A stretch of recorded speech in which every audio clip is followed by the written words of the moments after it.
PN पेनकर ने किताबों और इल्म की वसी दुनिया को मलयालियों से तारुफ कराया। वो 1 मार्च 1909 को जिला कोट्टयम में पैदा हुए थे। उनका पूरा नाम पोट्टुईल नारायण पेनेकर है।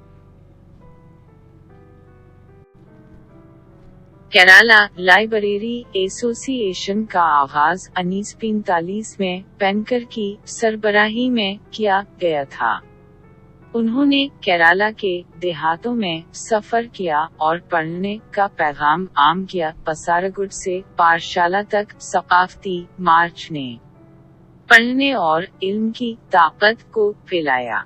उसके साथ ही वो केराला के सकाफती शिबे को जहालत के अंधेरों से लेकर इल्म की रोशनी की तरफ ले जा रहे थे, क्योंकि लाइब्रेरी ख्वानदगी की सरगर्मियों का मकाम बन गए थे।